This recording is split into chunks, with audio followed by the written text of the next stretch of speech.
Good morning, Buffs. Welcome back to NewsTeam Boulder. Today, I'm Jordan Cummings. If you were anywhere near Norland Library Wednesday morning, you probably noticed a heavy fire and rescue presence. Around 9:30 a.m., Boulder Fire and Rescue was dispatched to the Munsinger building on Colorado and 18th. When Boulder and fire rescue crews arrived on the scene, they encountered a haze in the building, but no active fire was detected. Buff buses were temporarily rerouted, and all classes in Munsinger, Gold, Bioscience, and Porter buildings were evacuated. Around 11:30, Boulder Fire and Rescue crews determined the area safe for re-entry, and classes returned as scheduled. Boulder Fire and Rescue crews were unable to locate the direct cause of the haze within the building, likely attributing it to a mechanical function. A federal judge has blocked the Trump administration's effort to cut the National Institutes of Health funding for research programs at the universities and medical systems. Lawyers for dozens of research institutions told the judge the change would have a severe impact on critical public health care research. The judge agreed with 22 Democrat-led states that cost-cutting should be blocked temporarily. A second lawsuit filed on Monday also says the cuts would devastate medical research. And a third lawsuit asked the judge to expand her initial action to apply, not just to states that had sued. Late Monday, the judge expanded the pause on NIH cost-cutting nationwide. If these funding cuts to the National Institute of Health goes through, it could have significant impacts on critical research into cancer, diseases, and illnesses like the flu. With much of this research conducted on college campuses across the country, universities like CU Boulder are already feeling the impact. NewsTeam reporter Maggie Cain explains. Students, professors, and scientists outside of the Gold Bioscience building wonder about the future of their research. Much of their funds come from the NIH, and the future of what they can do here at the University of Colorado Boulder is now under question. Exactly is this threat that's looming over scientists and students alike. It's affecting them both on and off campus, as we can see. Donald Trump has proposed budget cuts to the National Institute of Health. They help fund groundbreaking research on things such as new flus, cancers, and other upcoming diseases. This is critical in our world, especially post-COVID. People are scared they're not going to get their funding and scientific research is going to halt. That's why Colorado's Attorney General Philip J. Weiser has joined a coalition with 22 other states to try to block this ban, because this proposed budget cut would come out of CU's pocket. It could cost CU Boulder and CSU alike potentially $90 million to keep going with this research, which is just something that the school can't really afford. To speak to this experience, we're outside of the home of Camden Gallen, a 24-year-old master's student, TA, and somebody working on groundbreaking research at the University of Colorado Boulder, who's scared about what's going to happen in light of these new budget cuts. I'm at CU Boulder getting my master's in biomedical engineering, and you can already see the impacts in the department as far as the switch over to the new administration has gone. A lot of professors are stressed about getting their funding for their research projects from their department just because of the budget cuts. And I've also had friends that have been impacted that work for laboratories and have not been paid the past month. Many, like Camden, continue doing their research, but wonder about the future of what they can do on a university campus if these proposed budget cuts do go through. A Colorado school district wants the court to block ICE agents from its classrooms. Denver Public Schools requested an emergency restraining order against the Department of Homeland Security Wednesday. That's in response to Trump administration policies that allow ICE agents to enter schools and churches. The district superintendent says he didn't reach the decision easily. Alex Marrero says he's just trying to make sure he can educate kids. And he says he can't do that if they don't feel safe, especially if that fear keeps students from attending school. He also says many of his colleagues across the country feel the same. Denver Public School is the first school district known to seek legal action against ICE. On Tuesday, Boulder Students for Democratic Society hosted a protest against the intervention of Immigration and Customs Enforcement at CU Boulder. Protesters demanded the university implement policies to protect undocumented immigrants from being deported. NewsTeam Boulder reporter Yutan Chi was at the protest. The protest movement gained momentum on Instagram starting February 10th after the University of Colorado Boulder's Law Career Fair extended an invitation to attorneys from U.S. Immigration and Customs Enforcement. This decision ignited backlash due to ICE's intensified enforcement actions under the Trump administration, including controversial policies such as expanded deportations and family separations targeting undocumented immigrants. In response, the campus chapter of Students for a Democratic Society reignited demands to designate CU Boulder as a sanctuary campus, a policy framework first proposed in 2016 that would limit institutional collaborations with federal immigration authorities and provide protections for undocumented students. We want them to state that they will protect their undocumented students, that they will protect students who do get deported, and ensure that these students remain safe and have access to financial aid, to in-state tuition, and to their education so they can finish their degrees. The student movement has already been creating some influences towards the law career fair. The ICE attorneys decided to withdraw in case to have less disruption for students who are seeking for suggestions. It wouldn't have been the first time. They've attended for many years. In this particular case, these attorneys who were just going to be talking about different career options and giving the students as many different choices as they could, decided that they didn't want to detract from the event. So they withdrew their attendance. As the debate over sanctuary policies continues, the outcome at CU Boulder could set a precedent for other universities across the nation. For NTB News, I'm Yutong Xie. Right after the Eagles' big win in the Super Bowl, is sports betting on the rise? I will be giving you the rundown. And one longtime store in Boulder is closing, but another is making a comeback. Stay with us.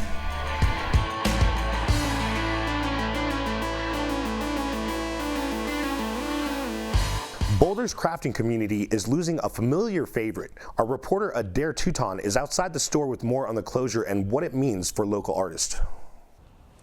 I'm Adair Touton reporting live from Boulder, where a familiar creative hub is closing its doors.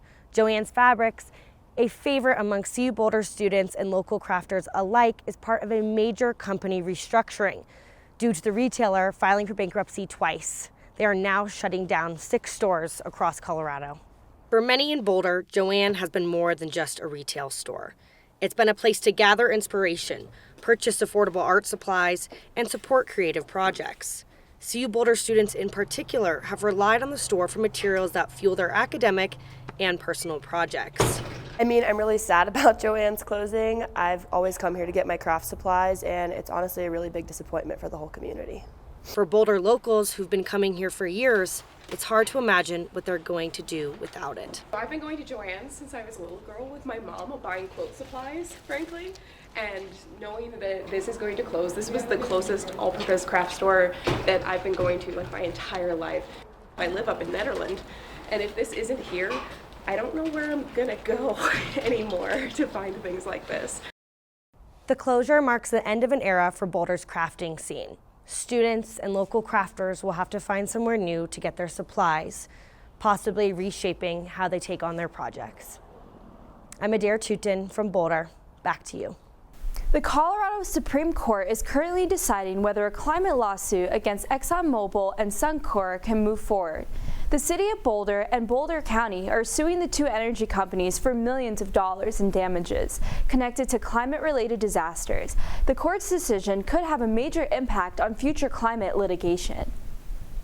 After a challenging setback, a local delivery service is making a major comeback. Known for their speed and reliability, they're back and ready to deliver once again, this time for good. News Team's Emma Stanfill has the full story.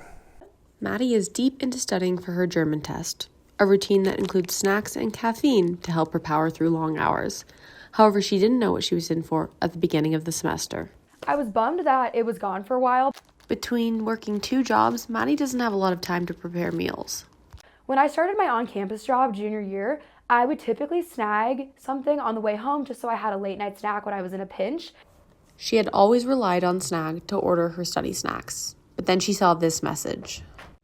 The message read, "We're heartbroken to share some tough news. A fire had started in the apartments next to Half-Bass Subs, which is right next door, and unfortunately they were not able to reopen at the beginning of the semester." For a company that had never shut down before, it was a shock. Snag had always been the reliable go-to, but now it was out of commission. While Snag was gone, I would typically use DoorDash or other delivery services, but those were typically more expensive and they took a lot longer to deliver. Which was not sustainable. For weeks, Maddie and others waited for an update, but the news they got this week was a shock. Snag is back open and we are so excited to be serving the community again. Which was a well-received message to those living on the hill. I've actually already snagged tonight. That's how happy I am that it's back. The convenience that Snag offers is now a staple for students like her. And the convenience does not go away even with cold temperatures. Currently, it's 2 degrees out, but even in these snowy conditions and this cold weather, Snag continues to stay open to serve its customers. We pride ourselves on our quick service, 10 minutes or less, that's our motto. And they keep their word. Snag was able to rebuild on 1121 Broadway, where they continued to serve the community of college students like Maddie. I'm Emma Stanfill with NewsTeam Boulder. The 2025 commencement speaker has been announced. 3-time Olympian and Buff alum Emma Coburn will deliver the commencement speech this May. Coburn competed in track and field and cross country as student athlete at CU. In 2011 and in 2013, she won individual national championships in the steeplechase and was inducted into the CU Athletic Hall of Fame in 2023. So we are looking forward to hearing from her this spring.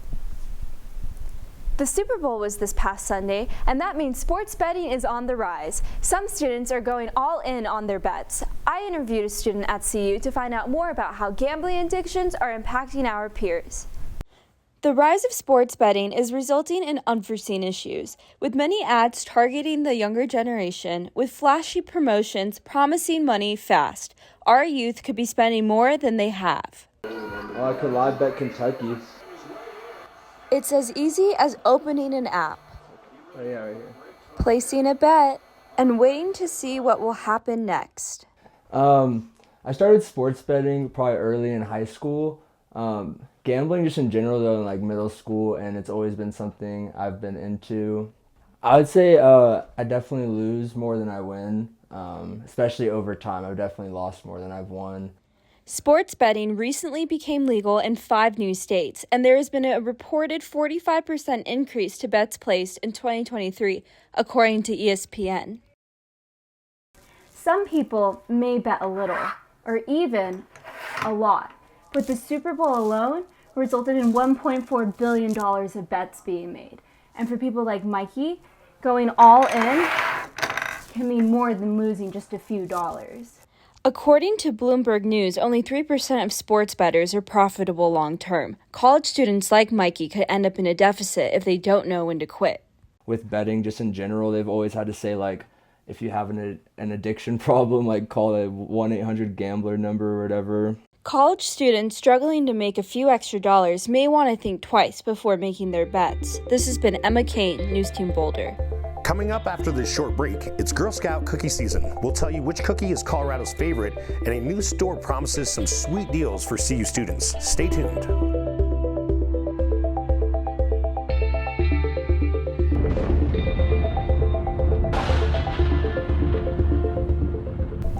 Ready for a weather roller coaster. Finishing up another cold week, it looks like this weekend will give us a chance to warm up, just for a little bit. Mother Nature has a little bit of everything in store for us, with partly sunny skies on Friday with a high of 47. This weekend brings a chance of snow and a low of 16 on Saturday. However, we are expecting sunny skies on Sunday with a high of 42, so get outside and enjoy some slightly warmer temperatures. Coming up on the rest of the week, we're expecting a low of 21 degrees on Monday, with a chance of snow Tuesday and Wednesday, which will bring the low into the teens, so bundle up and stay warm, Boulder.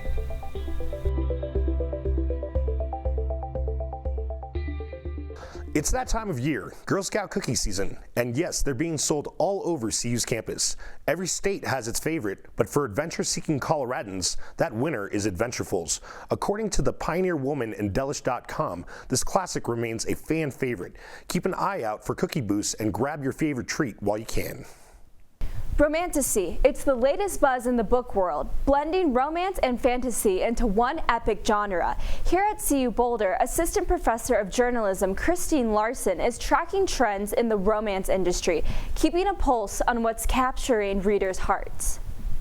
The University of Colorado Boulder Art Museum has received the largest philanthropic gift in its history. $1.9 million was invested from late alumni Donald and Karen Rigsby. The generous gift will be allocated at the discretion of the museum's director. It reflects the couple's love of art and acknowledges the museum's significance to the campus community. Hope Saska, acting director, chief curator, and director of academic engagement for the CU Art Museum, was quoted, "The discretionary nature of this endowed gift acknowledges that the critical needs of a museum will change over time, and it offers flexibility to support those evolving initiatives. The Rigsbys were extraordinarily generous and forward-thinking in establishing this legacy gift for the museum." The university has received a very big donation from a very old friend. The Rural Family Scholarship, established in 2016, provides 4 years of funding to one lucky scholar. The Rural Family has been a part of CU's history for over 100 years and has committed over $2 million to expanding scholarships and learning for students in the President's Leadership class. College life and the cost of living in Boulder can be tough on the wallet, but one campus store is helping students cut down on expenses and waste. News Team reporter Sophie Inglezos takes us inside. We all want a good deal, something cheap that won't cost us an arm and a leg. I think I came in last week and I got like a standing desk for I think it was like $30, and I was just like, that's like unheard of. $30? No wonder why Cass came back a second time. So I was just like, oh, I can just come in here and just look for maybe a monitor that I need for when I set up my computer, maybe whiteboards or storage and stuff. Just something just quick and easy because we're literally next door. Whether you are looking to renovate a new office space, apartment, or just get a new piece of equipment, the CU Boulder Surplus Store has ways for you to reuse, repurpose, and recycle old materials. As of now, the CU Surplus Store does not take any outside donations. Rather, they take donations from departments at the CU Boulder campus. The CU Surplus Store has books starting at just $1, monitors for $200, chairs for $10, and some other odd items. We still have a very, very large inflatable buffalo that we're not really sure what to do with yet, so we definitely have one of those. The CU Surplus Store recently opened its doors January 26th. While the storefront is new, the Surplus Store has been operating for almost 2 decades, but was by appointment only. The in-person store has already proven its success. Kind of a few main purposes, I guess. One is to get as much life out of as possible out of this stuff as we can. So make sure things get reused, we get good value both to the customers and to the departments that get rid of it. A portion of the proceeds from all the sales goes back to the departments. Not only does the Surplus Store save the community a buck or two, but it saves the environment as well. We live in a society that creates things to be disposed of, but our hope is to just get that little bit more life out of them. Anyone has the ability to do anything, you just need the tools. Our hope is that they can get the tools at a reasonable cost. At the CU Surplus Store, supporting student success goes hand in hand with sustainability. I'm Sophie Inglezos with NewsTeam Boulder. The CU Surplus Store is located off campus at 3300 Walnut Street, Unit A. That's all we have for you today on News Team. Stay tuned for next week. I'm your host, Jordan Cummings. And I'm Emma Cain. Have a safe and happy weekend, Buffs.